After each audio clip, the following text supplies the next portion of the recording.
A ver, las estatuas son tremendamente engañosas. Sí, totalmente. O sea, si uno pasea por cualquier plaza histórica, siempre ves a estas figuras fundidas en bronce, triunfantes, con su espada, su orbe y esa mirada gélida que parece decir que su victoria era inevitable desde el día en que nacieron. Claro. El bronce y el mármol tienen esa curiosa cualidad de borrar la incertidumbre por completo. Necesitamos que la historia parezca una línea recta hacia el éxito, una progresión lógica, ¿no? Donde los ganadores siempre tuvieron el control de la situación. Exacto. El problema es que cuando rascas un poco y te vas a los documentos de la época, esa línea recta salta por los aires.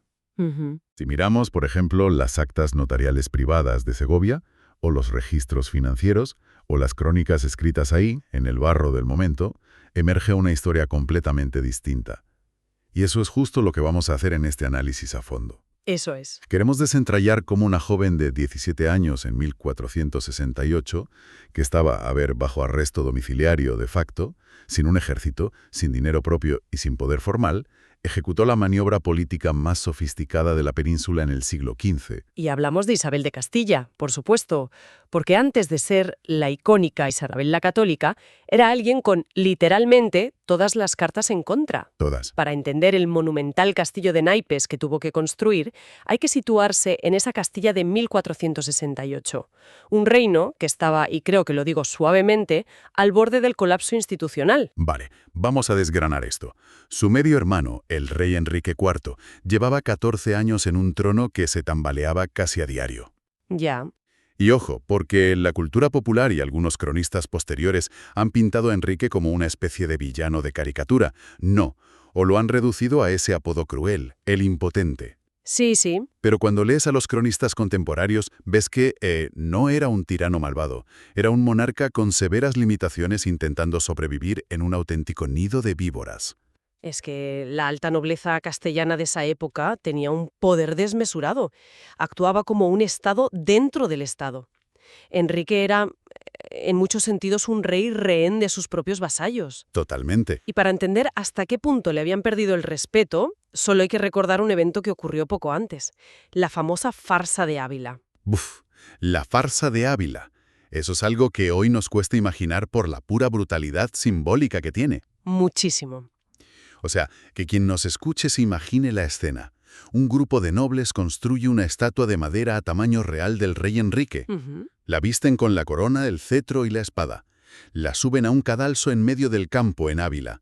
Y luego, en una ceremonia pública, proceden a insultar a la estatua. Una locura. Le arrancan la espada, le quitan la corona, patean el muñeco hasta tirarlo al polvo y proclaman rey al hermano pequeño de Isabel, Alfonso. Es una humillación pública sin precedentes, la verdad. Y aunque Alfonso murió misteriosamente poco después, ese nivel de anarquía dejó una cicatriz profundísima. Claro. Pero, fíjate, hay otra sombra aún más grande que define la psicología de nuestra protagonista.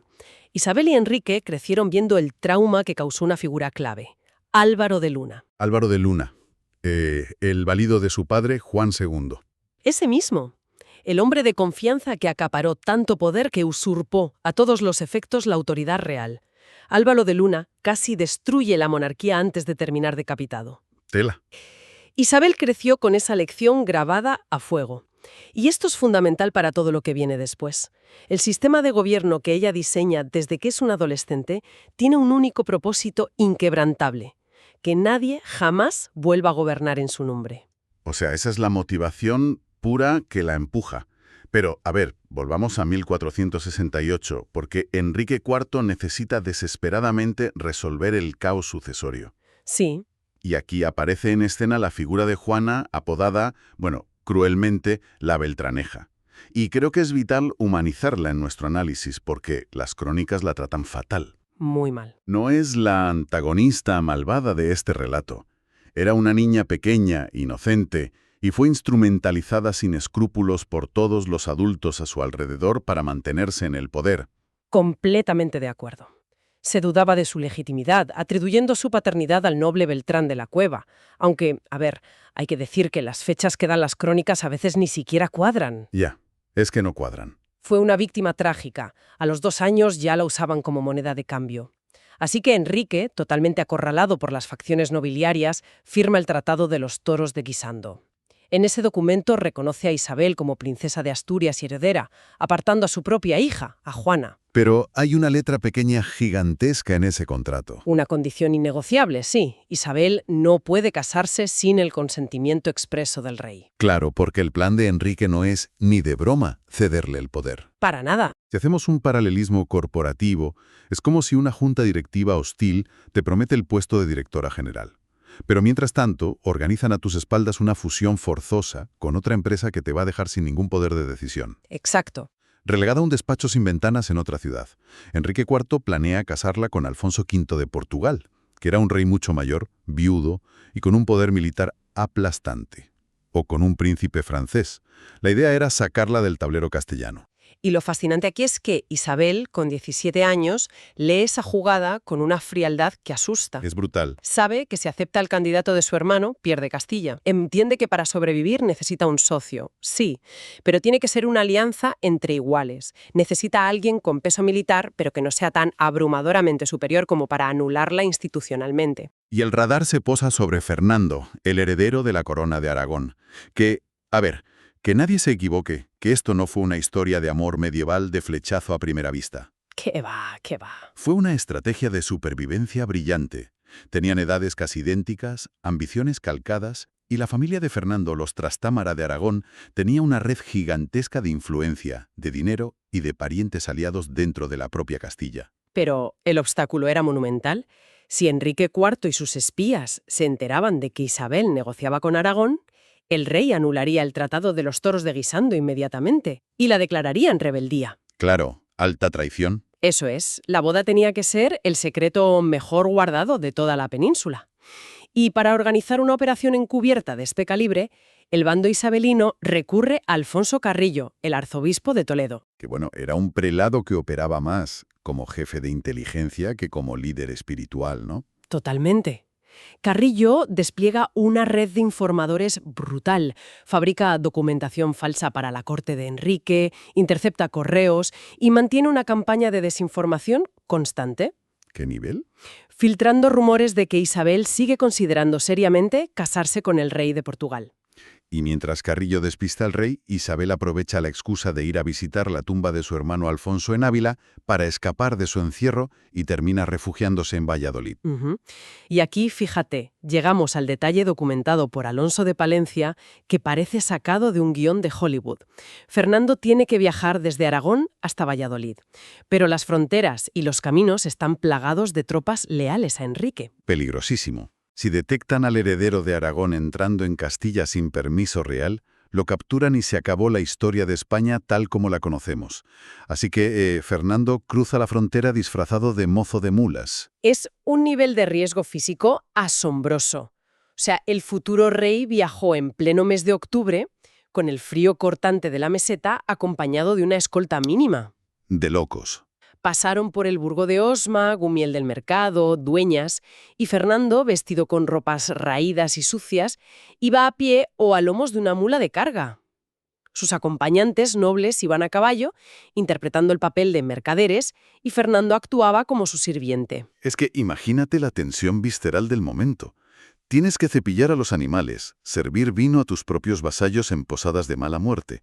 Y todo esto manteniendo la cabeza agachada, porque tienes el rostro inconfundible de los Trastámara. Claro, cualquiera podía reconocerle. Un soldado de fronteras un poco observador en una taberna de Soria, y toda la conspiración se derrumba.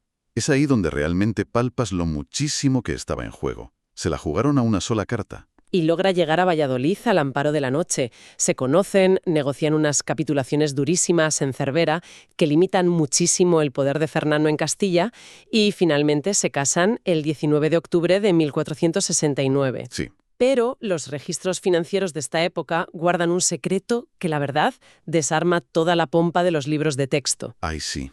Este es el dato que rompe todos los esquemas. Aquí es donde la cosa se pone realmente interesante, porque ¿cómo se financia la boda? De dos figuras destinadas a dominar el mundo conocido. Pues los documentos notariales revelan que la pagaron con dinero prestado. Es decir, no tenían liquidez. Pidieron microcréditos para casarse. Es que es fascinante. Tuvieron que recurrir a mercaderes locales y a nobles de la red del arzobispo Carrillo para financiar el evento. Así es. O sea, esa brecha, esa distancia sideral entre no tener ni un céntimo por apagar tu propia ceremonia y el poder imperial que acabarían acumulando, dice mucho más de su astucia política que cualquier tratado. Eran unos parias en su propio país. Sí, y no solo operaron con fondos prestados, también operaron con legitimidad falsificada. Ah, la bula. Claro, el derecho canónico de la época prohibía el matrimonio entre parientes tan cercanos, porque eran primos segundos, necesitaban una dispensa papal explícita. Pero el Papa Paulo II se había negado a concederla, porque estaba sometido a la presión diplomática de Enrique IV y de Francia. Pero claro, a ver, si te has disfrazado de mozo de mulas y has llegado a Valladolid esquivando ejércitos en el frío, no vas a dejar que un trámite burocrático del Vaticano te detenga. Así que falsifican el documento. Exactamente. El nuncio papal, Antonio Jacobo de Veneris, que era aliado de los aragoneses, redacta una bula papal falsa. Madre mía. Y la genialidad táctica es que no la falsifican a nombre del papa en activo, lo cual habría sido facilísimo de desmentir. La fechan años atrás, atribuyéndosela al papa anterior, a Pío II, que llevaba 5 años muerto y, lógicamente, no podía quejarse. ¿Qué nivel de engaño? Y leyeron ese, digamos, documento falsificado solemne y públicamente ante el altar. O sea, cimentaron el imperio más grande de su tiempo sobre deudas a comerciantes locales y un documento falsificado. Es un salto al vacío impresionante. Totalmente. Y cuando Enrique IV finalmente descubre el engaño, la reacción no se hace esperar. Monta en cólera, anula el Tratado de los Toros de Guisando, deshereda formalmente a Isabel, y en la ceremonia de los Toros de Guisando, en la ceremonia del aval de Lozoya, vuelve a nombrar heredera a la pequeña Juana la Beltraneja. Exacto. El tablero vuelve a cambiar. A partir de ese momento, Isabel y Fernando pasan 5 años exhaustivos de campaña en la sombra. 5 años de trabajo silencioso, comprando voluntades y prometiendo tierras ciudad por ciudad. Y ese trabajo de hormiga nos lleva directos al gran clímax de esta historia. La madrugada del 11 al 12 de diciembre de 1474. Enrique IV muere repentinamente en Madrid y se abre una ventana crítica de 48 horas. 48 horas. Cuando la noticia del fallecimiento llega a lomos de caballo a Segovia, donde reside Isabel, ella sabe que el bando de Juana va a movilizar a sus ejércitos de inmediato. El vacío de poder en el siglo XV es literalmente una invitación al matadero. Vamos a ir poco a poco con esto, porque la tensión acumulada aquí es brutal. Y aquí es donde Isabel pisa el acelerador. No convoca a las Cortes, no envía emisarios a consultar a los grandes nobles de Castilla para pedir su aprobación, ni siquiera espera a su propio marido, a Fernando, que está a semanas de distancia sofocando revueltas en Aragón. No espera a nadie. Se salta todos los protocolos. El 13 de diciembre sale a la Plaza Mayor de Segovia y orquesta un golpe de efecto magistral. Cronistas contemporáneos como Diego de Valera relatan la escena con todo lujo de detalles. Isabel sale de luto, pero rápidamente se cambia por ropas reales adornadas con joyas. Sube a un cadalso de madera, montado de urgencia en la plaza, y se hace aclamar como reina y propietaria de Castilla. Ojo, subraya esa palabra, ¿eh? Propietaria, no regente, no consorte. Dueña absoluta. Eso es. Pero luego viene el paseo hacia la iglesia, y ahí es donde ocurre algo que dejó a los nobles helados. Va montada en una jacánea, un caballo pequeño pero ricamente enjaizado. Las autoridades locales sostienen un palio sobre ella, y justo delante de su montura camina un noble, Gutiérrez de Cárdenas, que lleva algo en la mano derecha. Lleva una espada real desenvainada. La sostiene agarrada por la hoja, con la empuñadura apuntando directamente hacia el cielo. Pero a ver, yo me pregunto, si acaba de autoproclamarse reina en una situación de debilidad extrema, a punto de estallar una guerra civil, ¿qué necesidad tiene de pasear un símbolo militar tan agresivo? Ya, parece contradictorio. Sobre todo sabiendo que ofendería a los nobles machistas de la época, que veían el mando militar como algo exclusivamente masculino. Parece casi un suicidio político ostentar ese poder. Claro, esto plantea una pregunta importante. Parecería una temeridad pura, o pura vanidad, pero no lo fue. Alonso de Palencia cuenta que aunque a muchos nobles les parecía un necio alarde y una usurpación inaceptable, el gesto encerraba un profundo mensaje jurídico y político. La espada desnuda no era solo para intimidar, era el símbolo del mero y mixto imperio. Traduzcamos eso. porque creo que es clave. No es solo un símbolo de estatus, ¿verdad? No, no. En la mentalidad de la época, el mero y mixto imperio era el derecho absoluto a impartir justicia en todas sus formas. En términos modernos, Isabel no estaba reclamando simplemente el sillón de la presidencia. Ya. Estaba anunciando públicamente que ella, y solo ella, controlaba las fuerzas de seguridad, los tribunales y al verdugo. Ninguna reina propietaria en Castilla había exhibido esa espada de esa forma. Y al hacer eso, está cerrando el círculo de su trauma infantil. El fantasma de Álvaro de Luna, que mencionábamos al principio del análisis. Exactamente. Isabel está enviando un mensaje cristalino a los nobles y, de paso, a su marido ausente. De mí emana la justicia. Nadie va a usurpar mi trono, ningún válido me va a manejar y no voy a gobernar a la sombra de Fernando. Fue una declaración de intenciones que cayó como una bomba, especialmente en Zaragoza. Porque claro, cuando los correos llegan a Aragón y le cuentan a Fernando que su mujer se ha proclamado reina propietaria y que ha paseado la espada de la justicia sin esperarle, el enfado de Fernando es mayúsculo. Me lo imagino. Él, como varón de la Casa Trastámara, consideraba que tenía sus propios derechos al trono castellano.